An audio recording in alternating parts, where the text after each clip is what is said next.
Sziasztok! Ma a magyar irodalom tényleg eposzi történetébe fogunk belevágni. Készüljetek fel egy hihetetlenül gazdag, néha viharos, de mindig izgalmas utazásra. De még mielőtt fejest úrranánk a sűrűjébe, álljunk meg egy pillanatra. Gondolkodtatok már azon, hogy hol is kezdődik egy nemzet irodalma? Mert a válasz egyáltalán nem annyira egyértelmű, mint ahogy elsőre hangzik. Ez egy igazi rejtély. Jó, akkor nézzük is meg az első nagy vitapontot. Mert bizony a szakértők a mai napig nem tudnak megegyezni abban, hogy hol is húzzuk meg a magyar irodalom kezdővonalát.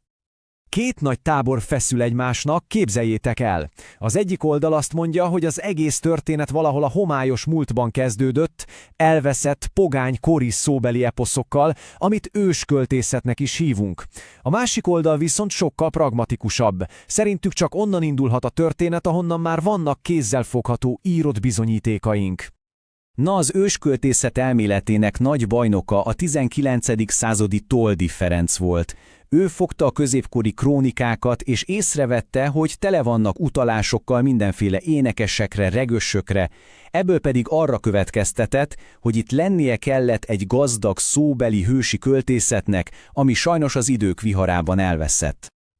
Na de persze, jött az ellenvélemény a 20. században, Horváth János személyében. Ő egy sokkal, mondjuk úgy, tudományosabb, szigorúbb vonalat képviselt. Azt mondta, álljunk meg, irodalomról csak akkor beszélhetünk, ha van mit olvasni, ha van írott szöveg. Minden más az puszta spekuláció, ami inkább a néprajztárgy körébe tartozik, nem az irodalom történetébe. És pont itt a lényeg. Lépjünk is tovább az elméletektől a kézzel fogható bizonyítékokhoz. Nézzük meg, hogyan is bújt elő a magyar nyelv az írásbeliség világában. Képzeljétek el a középkort Magyarországon, a királyi udvarban, a templomokban, a hivatalokban, mindenhol latinul beszéltek és írtek. Ez volt a hivatalos, a menő nyelv. A magyar nyelv pedig, az élt az emberek száján, a mindennapokban, de leírva szinte sehol sem találkozhattál vele. És ez az idővonal zseniálisan mutatja, hogyan tört át a magyar nyelv. Először csak ilyen apró szikrák, mint 1055-ben a tihanyi apátság alapító levelében, ahol egy full latin szövegben egyszer csak felbukkan pár magyar szó.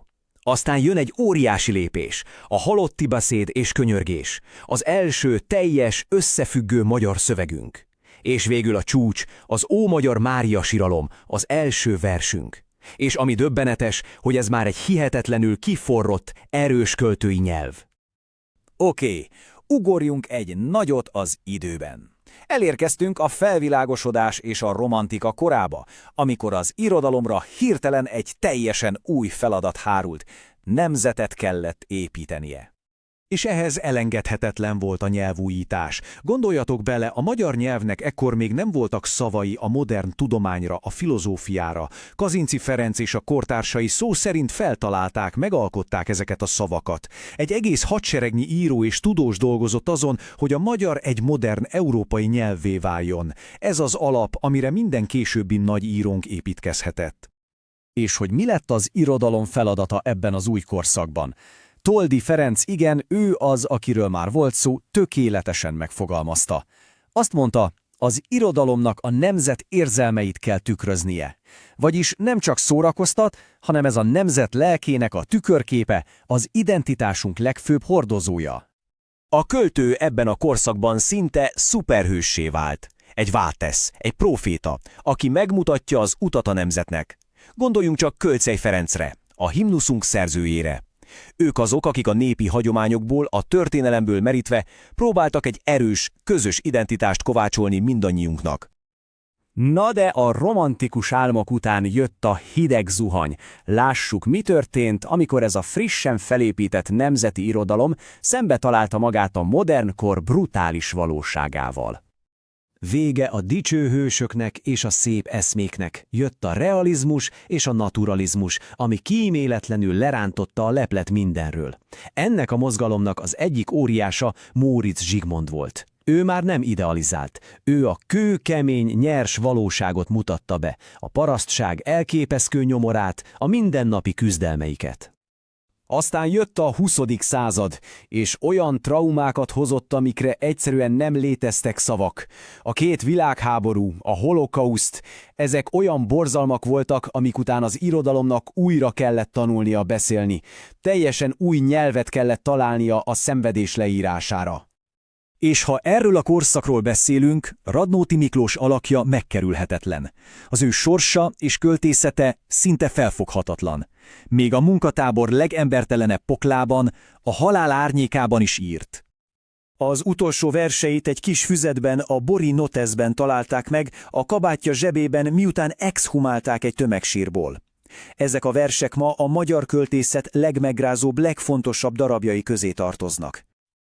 A holokauszt traumájával egy másik óriás, Kertész Imre is szembenézett, de ő egy teljesen más utat járt be, és ez az út egészen a Nobel-díjig vitte. Igen, 2002-ben ő kapta az irodalmi Nobel-díjat, elsősorban a Sorstalanság című regényéért. Ebben a könyvben egy kamaszfiú szemszögéből mutatja be a lágerek abszurd, szeméttelen világát, teljesen pátoszmentesen, ami talán a legdöbbenetesebb benne. És most az út végén próbáljuk meg összefoglalni az egészet, és meglátni a nagy képet. Mert ha visszanézünk erre a több évszázados útra, a reneszánsztól a romantikán át a modernizmusig, egy dolog teljesen világos. A magyar irodalom soha nem volt egy elszigetelt kis sziget, mindig is egy európai párbeszéd része volt, folyamatosan reagált a kinti áramlatokra, vitatkozott velük, beépítette őket. Szóval mi is a magyar irodalom? Tulajdonképpen egy folyamatos, izgalmas párbeszéd a saját egyedi nemzeti hagyományaink és a nagy, közös európai kultúra között. És talán pont ettől olyan különleges. De a legvégén hadd hagyjak itt egy gondolatot. Ezek a történetek, ezek a versek és regények nem csak a múlt porlepte emlékei. Folyamatosan hatnak ránk. Formálják azt, ahogyan a világot látjuk, ahogyan gondolkodunk. A nagy kérdés tehát nem csak az, hogy honnan jöttünk, hanem hogy ezek a történetek hová visznek minket tovább. Ezen érdemes elgondolkodni.